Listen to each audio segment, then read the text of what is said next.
Picture a massive wooden arm the size of a house swinging through the air, hurling a 300-pound stone at castle walls, while defenders huddle behind battlements, knowing that simpler weapons, ladders, burning pitch, and the terrifying sounds of war drums might actually be what brings their fortress down. So sit back, grab a cup of tea, and get ready to explore how medieval armies brought down the mightiest fortresses not just with massive catapults, but with simple ladders, burning pitch, and psychological warfare. We'll discover why castle walls that took decades to build could fall in weeks to mining, trickery, and the terrifying sounds of siege engines, examine how sieges combined engineering brilliance with brutal logistics, and learn what trebuchets and mangonels, Greek fire mysteries, underground warfare, and the surprising role of noise and fear in breaking castle defences tell us about the deadly chess match between attackers and defenders in the medieval world. They called them engines of war, though these machines bore little resemblance to anything we'd recognise as an engine today. The trebuchet, a massive catapult that used counterweights to fling stones at castle walls, could stand 60 feet tall and required a crew of dozens to operate. The mangonel, its smaller cousin, used twisted ropes for power. The ballista, essentially a giant crossbow, fired massive bolts that could skewer multiple defenders. Yet for all their impressive engineering, these weren't always the weapons that brought castles down. More often, victory came through hunger, disease, treachery, or the humble scaling ladder, a reminder that warfare is as much about human weakness as mechanical strength.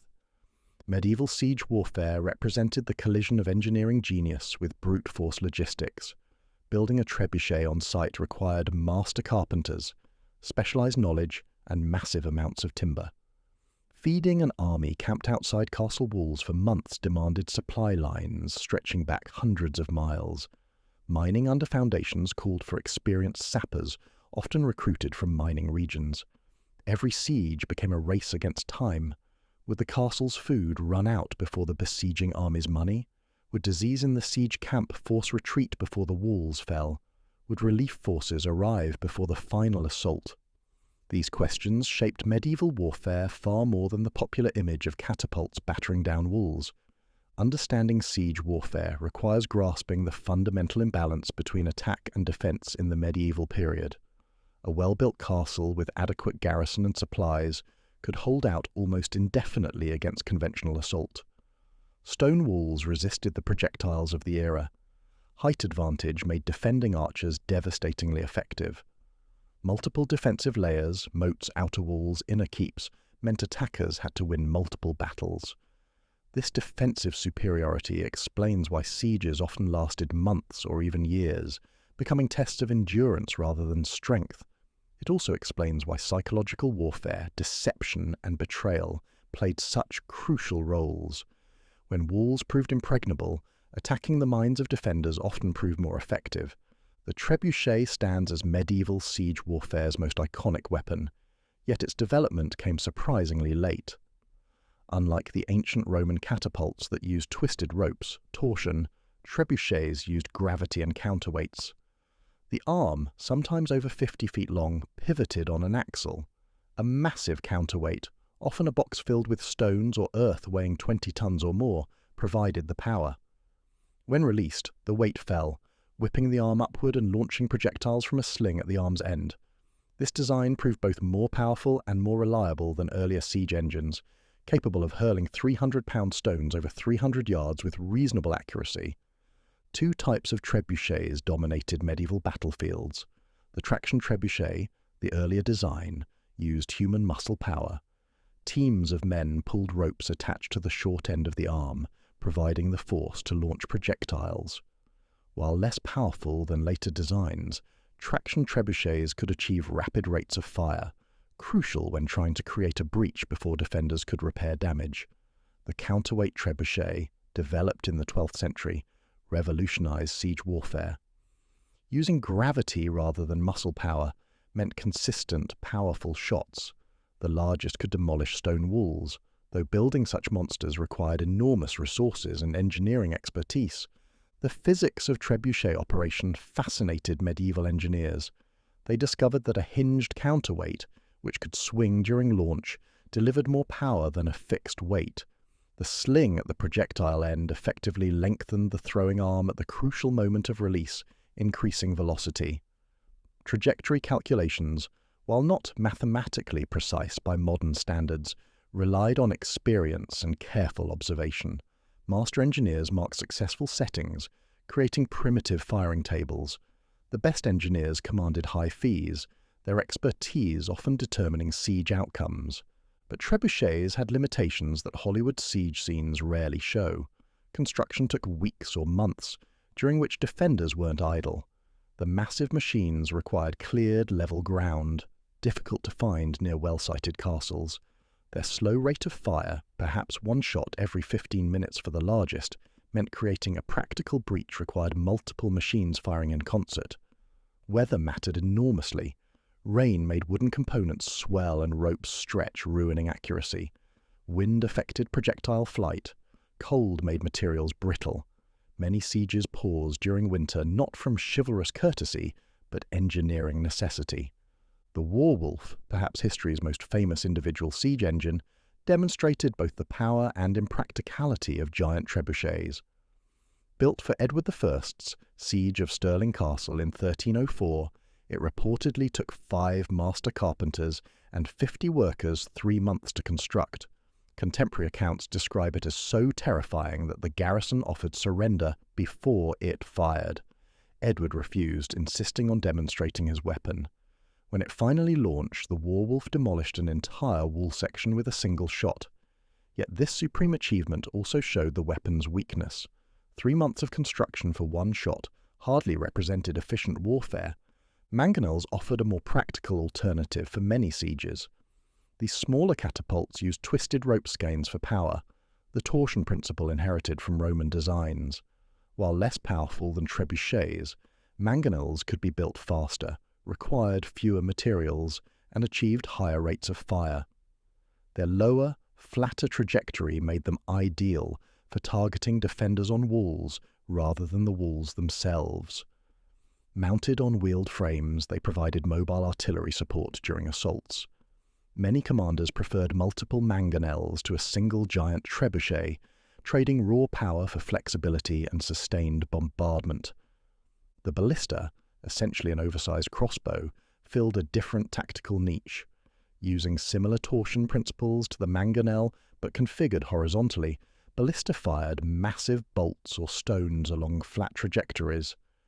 Their accuracy exceeded other siege engines, making them ideal for picking off defenders or targeting specific wall sections. The psychological impact of a 4-foot iron bolt suddenly appearing in your ranks shouldn't be underestimated. Some ballistae were small enough to mount on siege towers, providing covering fire during assaults. Others were giants capable of punching through multiple ranks of soldiers. Beyond these famous engines, besiegers employed numerous specialized devices. The siege tower, a mobile wooden fortress, allowed attackers to reach wall height under protection. Building these towers required substantial engineering. They needed to be tall enough to overlook walls, strong enough to resist projectiles, and mobile enough to cross rough ground. Many incorporated drawbridges that dropped onto wall tops, creating instant assault routes. Battering rams, protected by wheeled sheds called cats or sows, attacked gates and wall bases. The protective covering was crucial. Defenders dropped everything from stones to burning pitch on exposed attackers. Fire weapons occupied a special place in siege warfare, combining practical effect with psychological terror. Greek fire, the Byzantine Empire's secret weapon, achieved legendary status despite, or perhaps because of, its mysterious composition. This early napalm allegedly burned on water, stuck to surfaces, and resisted extinguishing. While true Greek fire remained a Byzantine secret, Western armies developed their own incendiary weapons. Pitch, tar, animal fat, sulfur, and quicklime created devastating combustible mixtures. Delivered via catapult in pottery containers, or poured from walls onto attackers, fire weapons caused horrific injuries while spreading panic. The delivery methods for incendiary weapons showed medieval ingenuity. Fire arrows, their heads wrapped in pitch-soaked cloth, could ignite wooden structures from a distance. Catapults launched pottery vessels filled with combustibles that shattered on impact, spreading flames. Fire pots, ceramic containers with multiple spouts, sprayed burning liquid when thrown.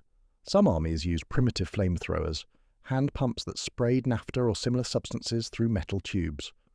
The Chinese invention of gunpowder gradually reached Europe during the 13th century, adding explosive force to incendiary effects, though early gunpowder weapons remained unreliable and dangerous to users.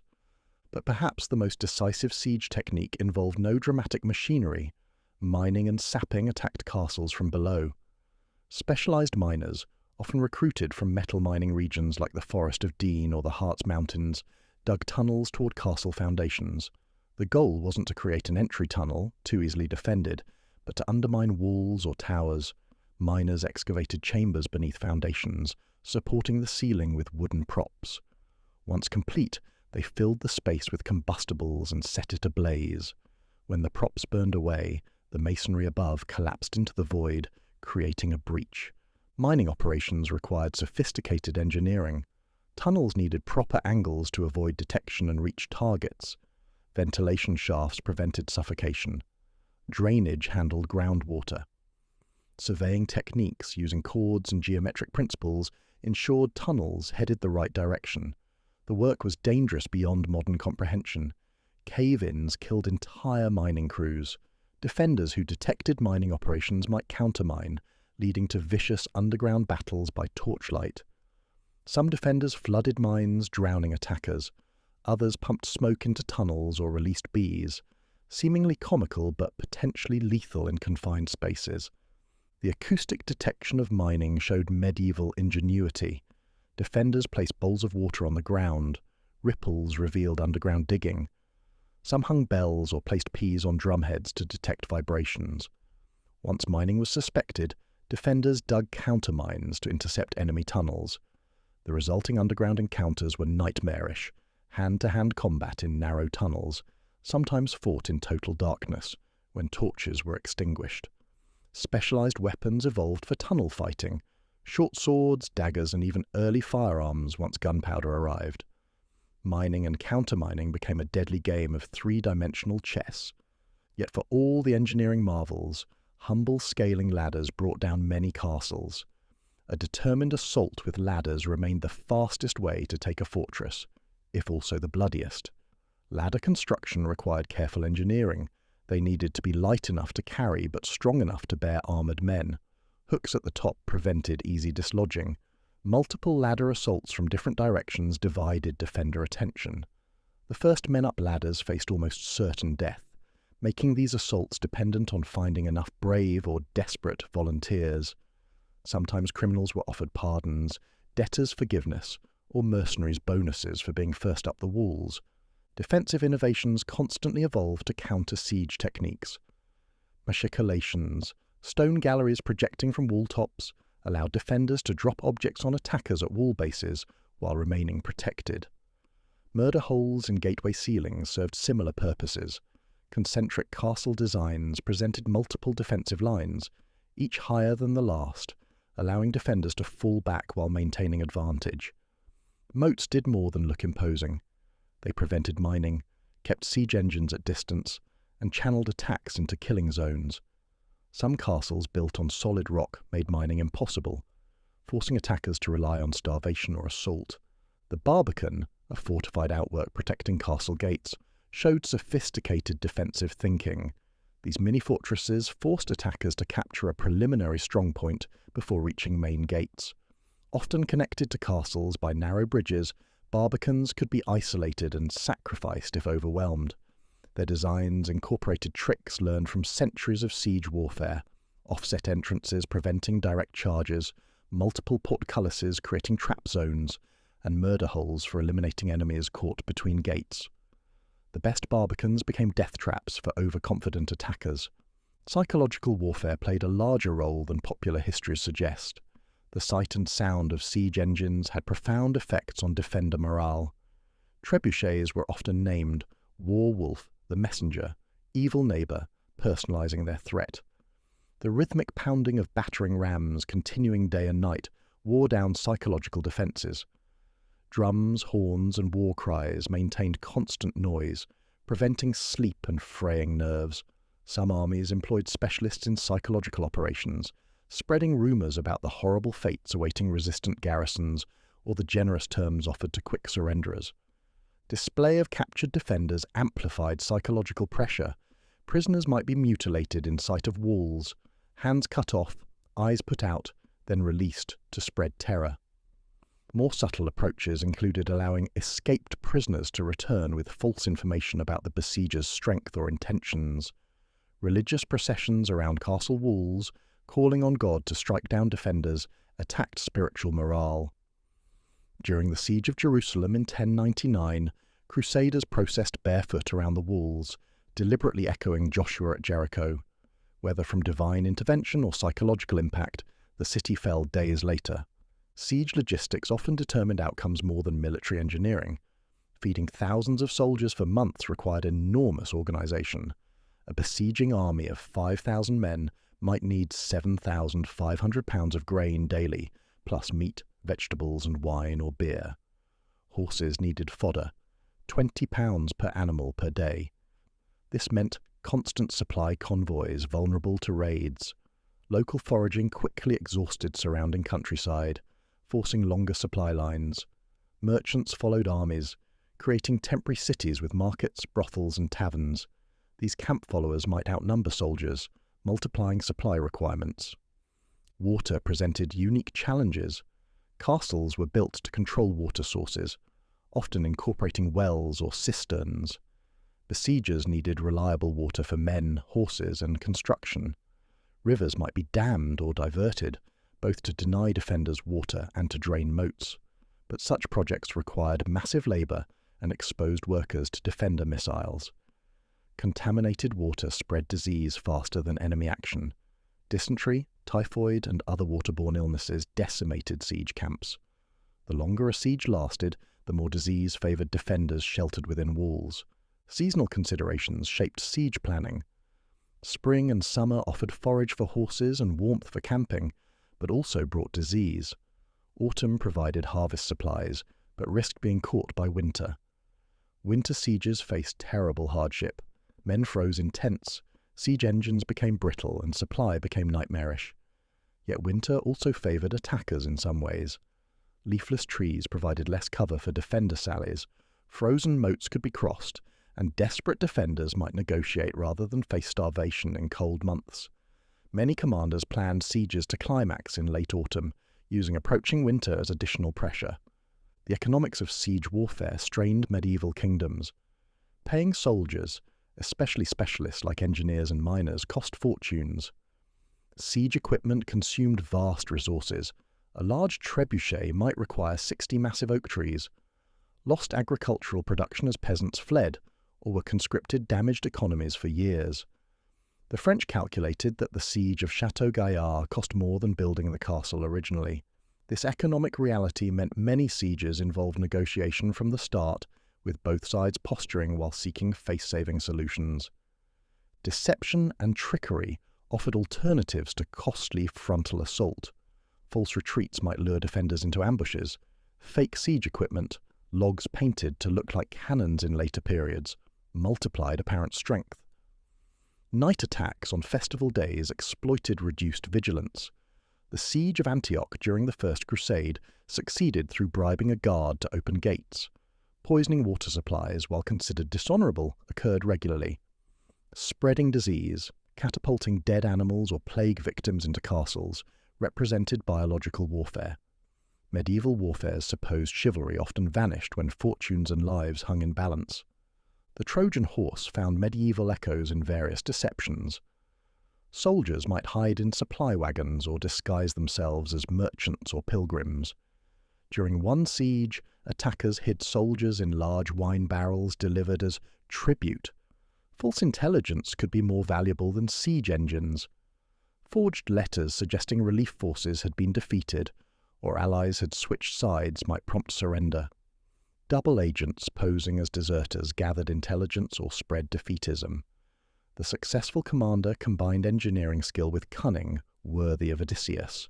Famous sieges illustrated these principles in action. The siege of Château Gaillard, 1203 to 1204, showed patient professionalism triumphing over superb fortification. Philip Augustus of France methodically reduced Richard the Lionheart's impregnable castle through mining, siege engines, and starvation.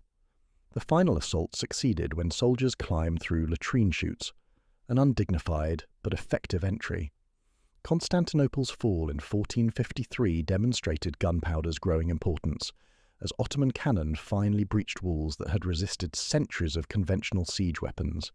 Yet the city might have held without the forgotten small gate that allowed Ottoman troops entry.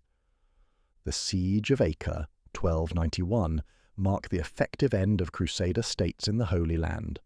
Mamluk forces employed every siege technique: massive catapults, mining operations, and repeated assaults. The defenders, vastly outnumbered, fought with desperate courage. When walls finally fell, hand-to-hand combat raged through streets for days.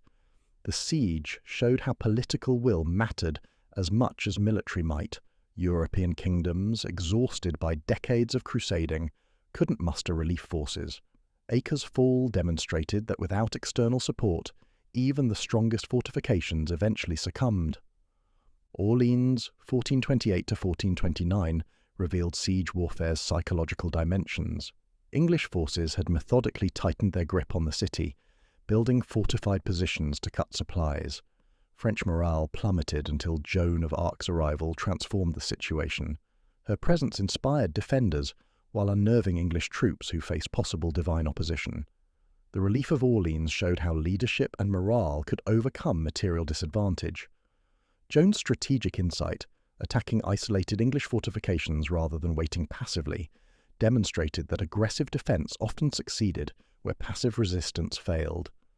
The social impact of siege warfare extended far beyond combatants. Civilians trapped in besieged cities faced horrible choices.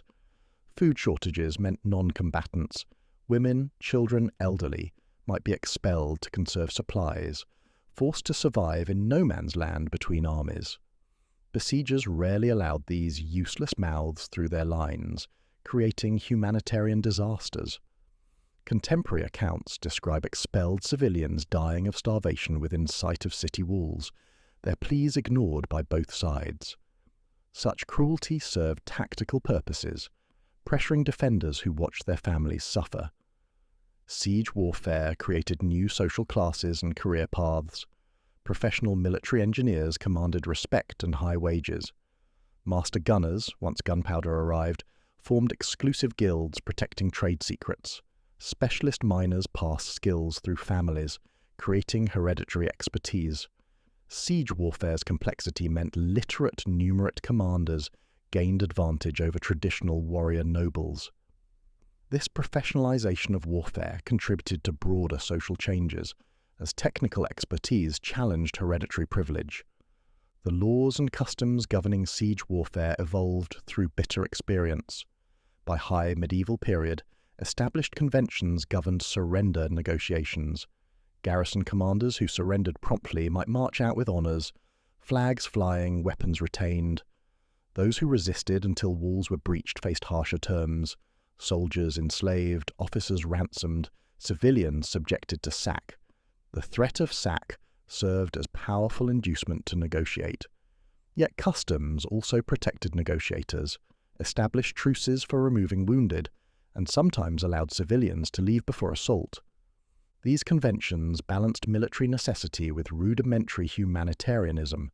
Commanders who massacred garrisons after accepting surrender faced reputational damage affecting future negotiations. Excessive cruelty might prompt retaliation against one's own captured forces. The siege warfare rules represented practical compromise between unlimited violence and military effectiveness. Yet these conventions could break down, especially during religious wars where enemies were deemed heretical or infidel. Technological advancement through siege warfare drove broader innovations. The need for precise timber work in siege engines advanced carpentry techniques. Mining operations improved surveying and engineering methods. Metallurgy advanced through demands for better projectiles and armor. Even seemingly simple innovations like improved pulleys and cranes for handling heavy weights had applications beyond warfare. military hydraulic engineering, diverting rivers, draining moats, advanced civilian water management. War's demands, however terrible, spurred technological progress. The transition from medieval to gunpowder siege warfare happened gradually, not through revolutionary replacement. Early cannons supplemented rather than replaced traditional engines. Unreliable, expensive, and slow-firing, guns initially served mainly psychological purposes. But steady improvements in metallurgy, gunpowder quality, and design eventually made artillery dominant. By the late 15th century, cannons could breach walls faster than any trebuchet. The age of castles designed to resist projectile impact was ending, replaced by lower, thicker fortifications designed to absorb and deflect cannon shot. Yet examining medieval siege warfare reveals timeless principles transcending technology. The importance of logistics, feeding armies, maintaining equipment, managing supplies, remains constant. Psychological factors, morale, leadership, fear, still determine outcomes. The interaction between offense and defense continues driving innovation. Modern warfare's precision weapons and electronic systems represent evolution, not revolution, from medieval siege engineers calculating trajectories and miners triangulating tunnel directions. The human dimension of siege warfare echoes across centuries. Letters from besieged cities describe familiar emotions: fear, hope, anger, desperation. Accounts of soldiers preparing for assault, writing final messages, making peace with God, steeling nerves for ladder climbing, could come from any era. The commander balancing aggressive action against preserving forces faces eternal dilemmas. Technology changes, but human nature remains constant, making medieval siege accounts surprisingly relevant to understanding conflict. As you finish your tea and reflect on this journey through medieval siege warfare, consider the mixture of ingenuity and brutality these conflicts required. Engineers who created mathematical marvels like the trebuchet also designed instruments of terror. Commanders who negotiated elaborate surrender terms also ordered civilians starved. Soldiers who performed acts of incredible bravery also committed atrocities when cities fell. Siege warfare concentrated human nature's extremes: creativity and destruction, honor and cruelty, reason and madness within castle walls. The stones of medieval castles bear witness to this complex legacy. Marks from trebuchet strikes, sealed mine entrances, and modified gatehouses tell stories of adaptation and survival. These fortifications stood not just as military installations, but as symbols of authority, centers of administration, and refuges for populations. Their siege and defense shaped medieval politics, economics, and society in profound ways. Understanding siege warfare means understanding the medieval world's fundamental dynamics, the balance between order and chaos, the price of security, and the eternal human struggle between builders and destroyers. The trebuchet's arm falls still, its counterweight at rest. The miner's tunnels lie collapsed and forgotten. The scaling ladders rot in castle museums, yet the lessons of medieval siege warfare endure. Patient preparation trumps hasty assault. Logistics matter more than heroics. Psychology can overcome technology. Deception multiplies force. These principles, written in blood and stone across medieval Europe, remain relevant wherever humans contest fortified positions, literal or metaphorical. The castle walls may crumble, but the wisdom earned in their shadows stands firm, reminding us that in warfare, as in life, the cleverest solution often isn't the most obvious one.